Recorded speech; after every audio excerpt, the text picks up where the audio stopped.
Okay, hello everybody. We are having a lovely little seminar from Dr. Is it Rao? I'm actually a physician assistant. My name is Mary Valinati. Oh, okay. I'm so sorry, doctor. That's okay. So we're learning about skin and protection tips for skin, and this is sponsored by Assemblywoman Missy Miller. Very exciting. Please take the floor. I hope I did that okay. Okay. Hi, everybody. Welcome. I'm very excited to, be back in, and hopefully we'll start getting back in person soon. But at least we can still bring to you our seminars. This week we have the Skin Health Seminar by Mary Valinati. We appreciate, especially, where we live on the coastal town. All of us are little sun worshipers and not necessarily great for the skin. So looking forward to get some nice skin health tips, and always it's valuable information. So thanks everybody who's participating, and thank you to Mary for pulling this together and delivering this information, and enjoy. Thank you. My name is Mary. I'm the dermatology physician assistant. I work with Northwell Dermatology. I started about 2 years ago. We were originally in Bayshore, and we just moved to a larger building in Great River. There's quite a few offices now. Maybe closer to Oceanside is the Lake Success office. That one's near New Hyde Park, so that's probably more convenient if you need a dermatologist. But that's where our dermatology residency is, and our chairman, Dr. Garg. So I've done some training with them as well. The slides today I gathered are mostly geared towards summertime, and just like you said, being on Long Island, a lot of boat people, a lot of beach people. So hopefully we'll learn some stuff today. I'll just start with going over some basic skin cancer facts. If you've had 5 or more sunburns, that doubles your risk for melanoma, which, if you think about it, you could probably easily get burned a few times in the summer. If you are to have a melanoma diagnosed, your survival rate could be up to 99% if it's detected early on. Most of them are due to the sun, but it really can occur anywhere. The skin is the largest organ, but you can have it in other organs as well. You'll hear a lot of people say, oh, I just got a basal cell skin cancer. That's the most common, and squamous cell is right behind that. If someone has had a liver or kidney transplant, for example, they're 100 times more likely to get a squamous cell. So those types of patients we like to see at least every 6 months. If you're using sunscreen, even if it's SPF 15, which is in a lot of daily moisturizers, that can decrease your risk of developing melanoma by 50% and squamous cell by 40%. When people come in, we usually worry about melanoma more so because if you have a family history, you're definitely genetically predisposed, whereas basal cell, squamous cell, that's pretty much coming from the sun. So that's mostly your own doing in a way. So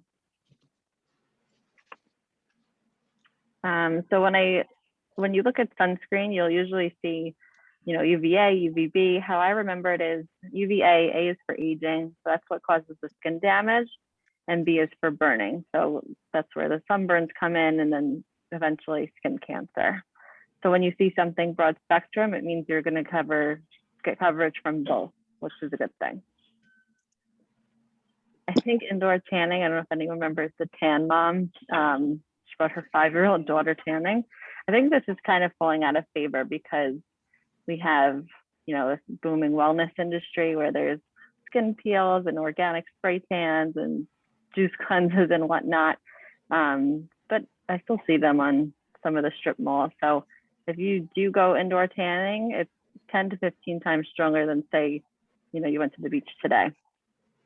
And indoor tanning in general increases your risk of squamous cell by 83%, and obviously increases your risk of melanoma as well.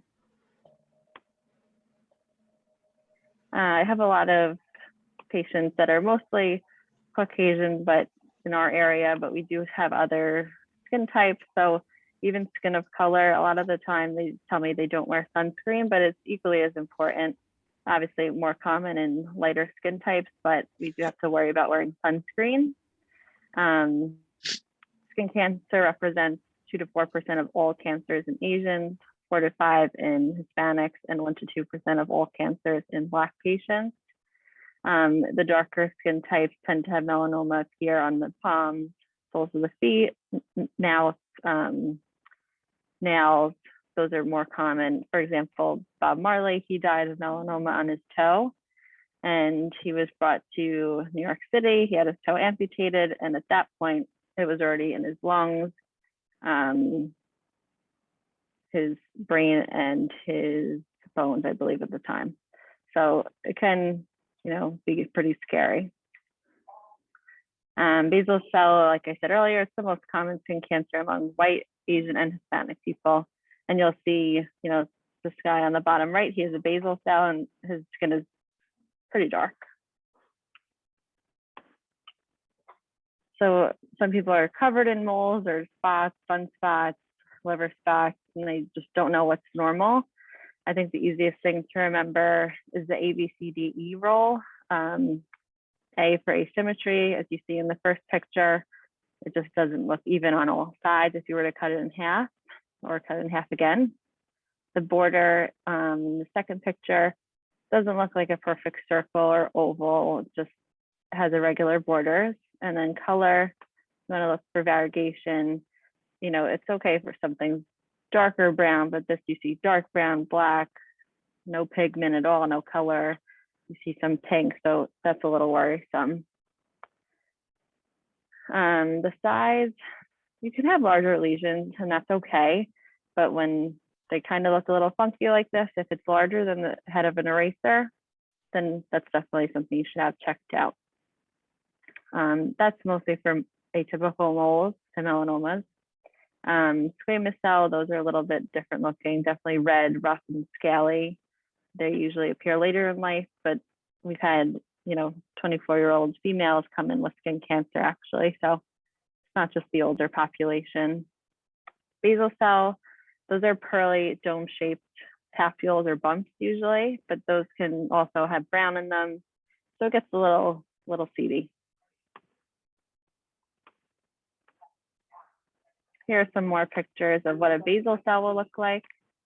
The first one you see, it kind of looks like maybe there was a pimple there and it's healing. The second one, that's one that has pigment in it. And those are just more pictures.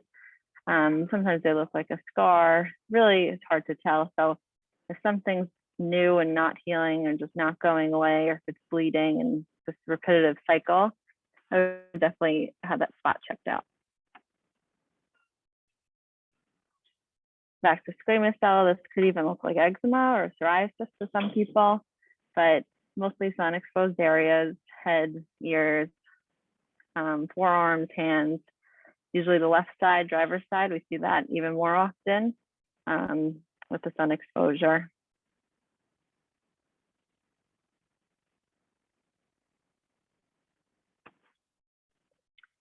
So many patients think that, oh, I sat with the record players, or I put on iodine and I sat with baby oil in the sun, what's the point? There is a lot of sun damage by the time you're 18, that is true, though you can actually prevent some of the precancers that lead to squamous cell from appearing. So sometimes patients come in and all of a sudden they're covered with these precancerous spots in the sun exposed area, and they say, why is this happening all of a sudden? You can prevent them. Sometimes the body even takes care of them by themselves. So, about 1 in 20 become a squamous cell. So we like to treat them proactively. So we can do that with either liquid nitrogen in the office or a cream at home. But sunscreen is really key, number one. And even if, say, you're 50, 60, it really doesn't matter. You still can produce new lesions as you get older.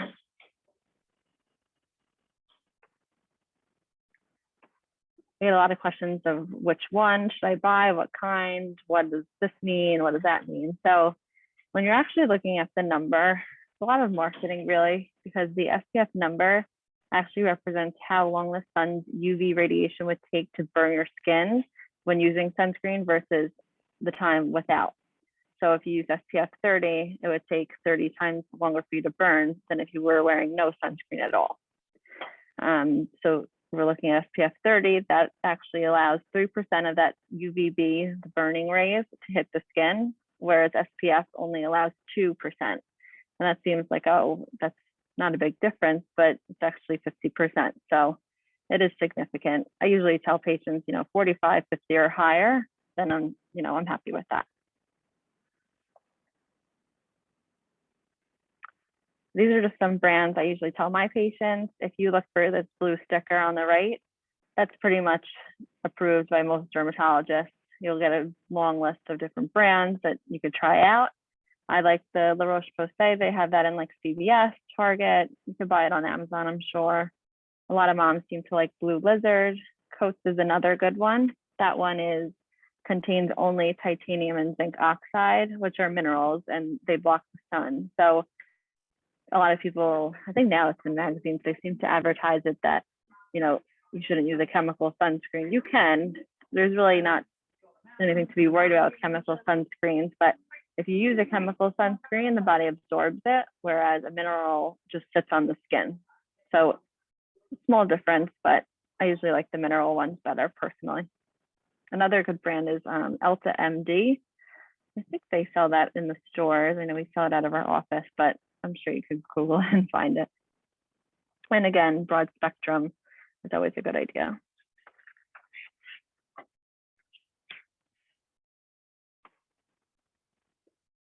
And then if you don't like sunscreen, or even in addition, I think you should wear protective clothing. This seems to be something that's gaining speed. I just saw at Costco the other day, they had these UV protective sun hats. They were pretty cute. Now Land's End has clothing. Walmart, I saw. Coolbar is a well-known brand. We usually can give coupons for that. And then, of course, just trying to seek some shade. So moving into the garden, a lot of people come in and say, oh my gosh, I have poison ivy. It really could be anything. In our region, it's really poison ivy for the most part, but there's poison oak, sumac, it's hard to say. So clinically speaking, this is what we would call an allergic contact dermatitis due to plants or plant oils. And what you're actually is allergic to is something called urushiol or urushiol, hard to say. Same thing, you want to stay covered. That's really the best thing to do.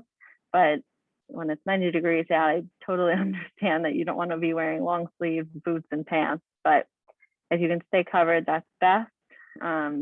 If you've been in the garden and you come back in, Technu is what I usually recommend. It helps remove any of those oils, so you try to prevent the rash. It's a little harsh on the skin, so I wouldn't use it as a body wash. But if you were gardening or doing something outside, then I would definitely try to wash up with this.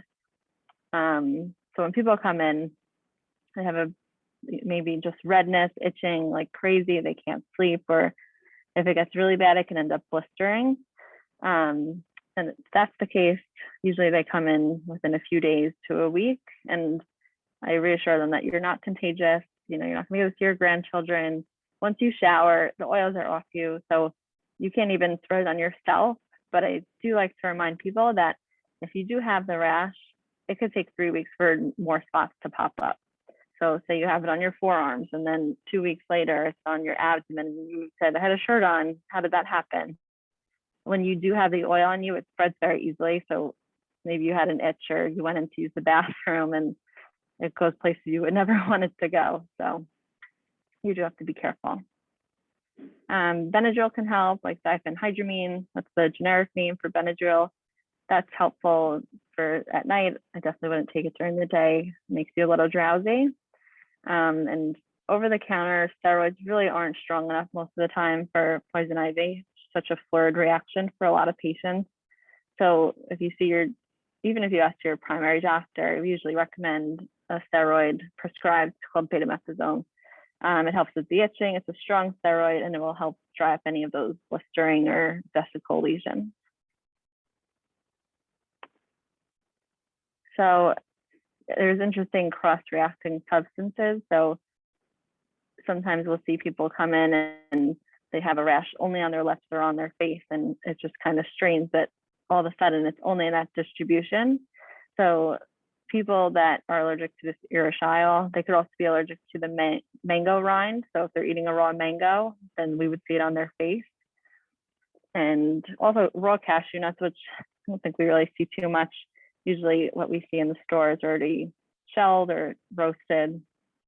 And also ginkgo tree, which is in a lot of products actually. I see that it like has an additive, or traditional Chinese cooking has that as well. Moving on to ticks, which is, I feel like I've taken a lot of ticks off this last few weeks. People know about Lyme disease, that's what we're worried about. So if they do have a tick, I try to take it and look under the microscope just to see if I can identify it. If it's not the black-legged tick or the Ixodes scapularis, then we don't really have to worry about Lyme, which is a good thing. The other one I've seen a lot lately is actually the Lone Star tick, which wasn't truly that common in our area, except for, I think the summer the CDC reported it would be more common. So I've seen a lot of that. The Lone Star tick is what it can cause an allergy to red meat. So you might have seen that on the news. It's very, very, very rare. Usually I tell patients really not to worry, and you won't have the same rash that you would with, say, something that caused Lyme disease. So I hope that gives some people a peace of mind once I tell them that it's a Lone Star tick, not the black-legged tick we see from deer in our area. Again, stay covered.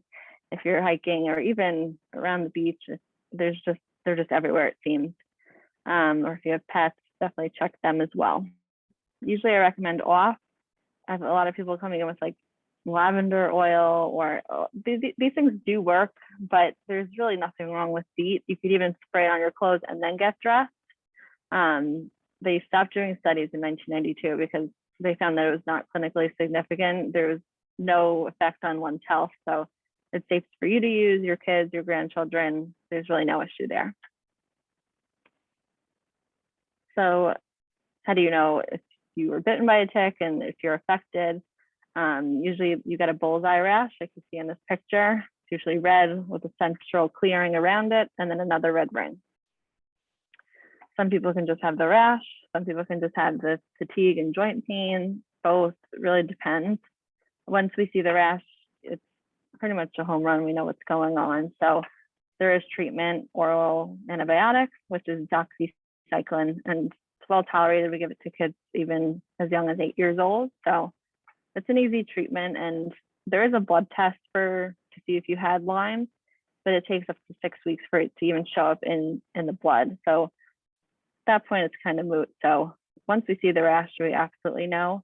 If the tick has been on you for a while and you come in, we can give you a prophylactic dose. It's just a 1-day treatment and that's it. Otherwise, when you have the rash like this, it's about 14 to 21 days of antibiotic pills.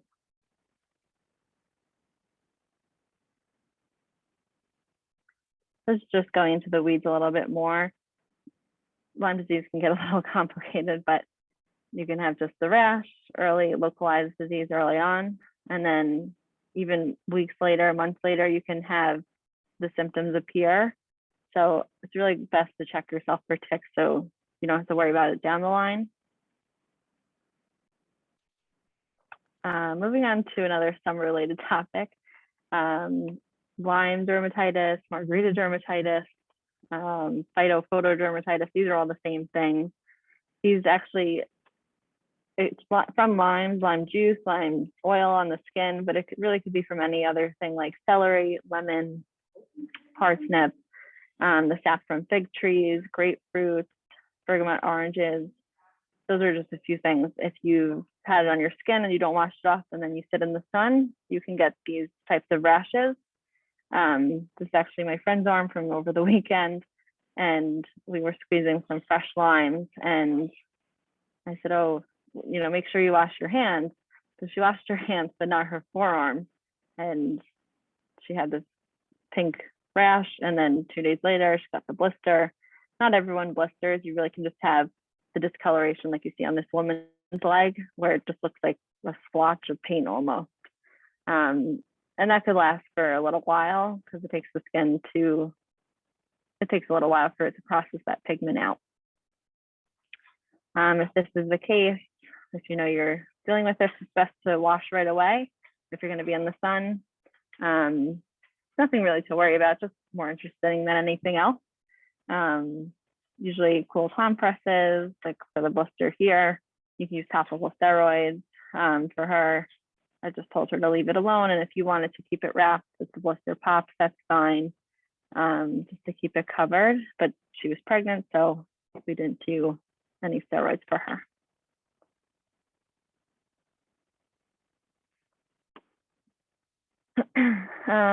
Related to the current situation, we've seen a few case reports of COVID vaccine norm, and this is similar to regular vaccine reaction, where you just get a lot of redness around the area, so the whole arm will become red, might be a little tender and swollen. It's seen with the Moderna one. I don't think it's seen with the other ones that I know of. I did a quick literature search. It's usually 7 days after the first dose and then 2 days after the second dose. This is a delayed hypersensitivity reaction, which probably means nothing to you, but if it was an immediate reaction, that would be in the category of anaphylaxis and totally different. If you had it, it's really minimal. My cousin had this. I've seen this in kids with other vaccines, actually. And it doesn't mean that you can't get a vaccine. It's not really a true allergy. It's more of just a reaction. So I definitely tell people, don't steer away. If you had one, just get the second one and you'll be fine.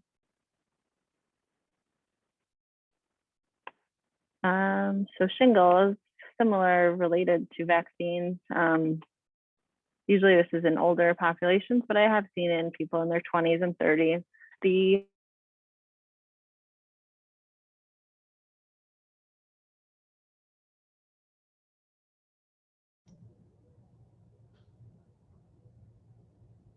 Hello? I think she may have signed off accidentally. I'm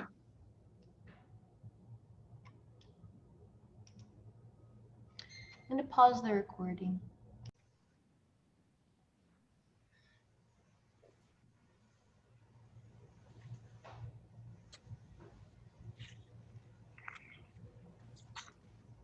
Are you able to pull up the slides? Yeah, you want to make us do you want us to make you a co-host again? I already did. She's good. Let me see if I can pull it up 1 second. I don't think she's a co-host. Now you're Sorry, a my co-host. bad. I Good. clicked it. I guess it just didn't go through. There we go.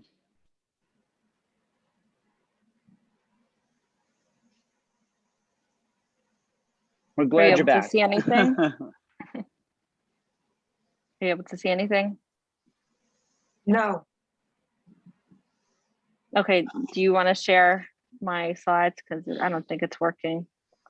Sure, give me 1 second.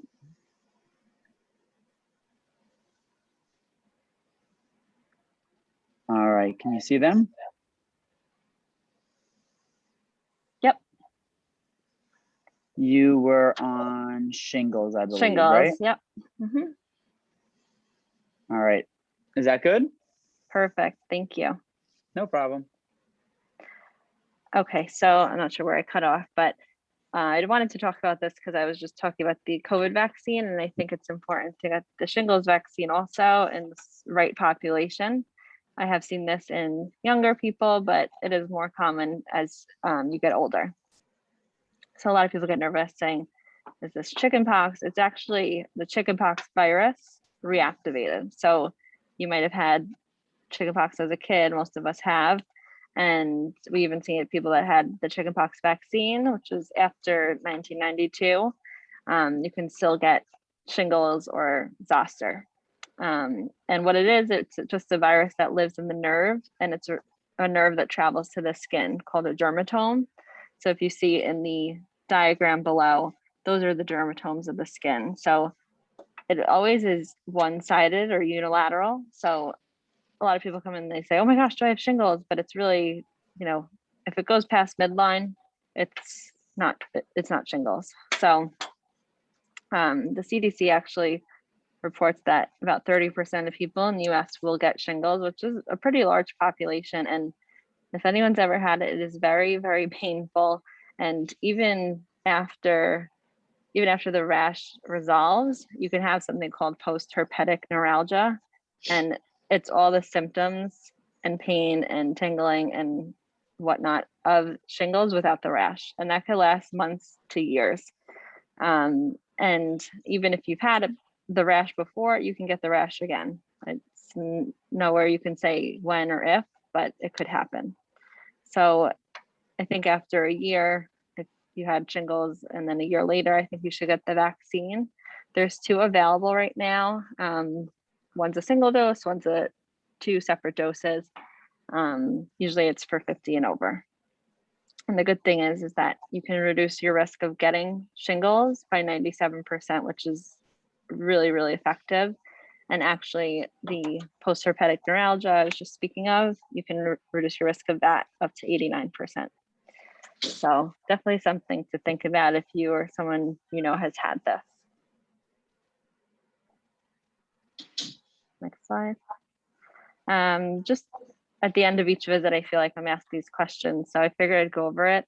If you have sensitive skin, you really shouldn't take very hot showers. Better to take lukewarm showers and wash only where it's necessary. So face, hands, feet, private areas, and that's it. There's really no reason to scrub with, a loofah or a washcloth or, legs, arms. It just irritates the skin. And definitely try to stay away from scented products. Even if they're all natural, you can still have an allergy. Some products that we usually recommend are just Cetaphil, CeraVe, gentle cleansers. Their moisturizers are great. There's different products and they're all very good. Banacream is what is for the most sensitive people. There's really, really minimal ingredients. So they have a great cream that has a pump on it. The Barso, Vaseline, Aquaphor, if you don't mind the grease, Eucerin, Lubriderm. There's more, but those are the common ones you see in the store. When people say they're using a moisturizer, I ask them if it comes in a tub or a pump. If it's in a pump, it usually is a lotion. And if you look at the ingredients, the first thing is water. So if you're just putting water on, it's really not locking in the moisture. So a cream is actually better. And then going off creams and whatnot, a lot of patients come in with their friends' medication or creams. And my mom always said, don't take drugs from anyone. So make sure you know what you're using, because it could be for the wrong thing. And, there's side effects to even topicals. Not everything is benign. So it's best to have it checked out by a doctor or a PA first, and then treat it from there. Cortisone is the strongest one over the counter. It's about 1%. Even though it's called Cortisone 10, I never really understood that, but that's okay to use. But if you're using it long-term, you still can get some side effects. So, if something's not resolving in a week or 2, I would definitely be checked. That's pretty much it. I don't know if anyone has any questions. I was gonna put another slide with our locations and phone numbers, but if anyone wants that, I'm sure we can distribute that. And it was just us, right? One person.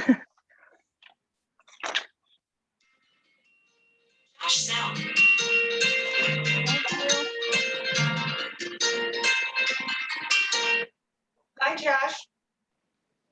Hi. All right, I think we're good to go. Thank you so much for taking the time out of your day to give this presentation for us.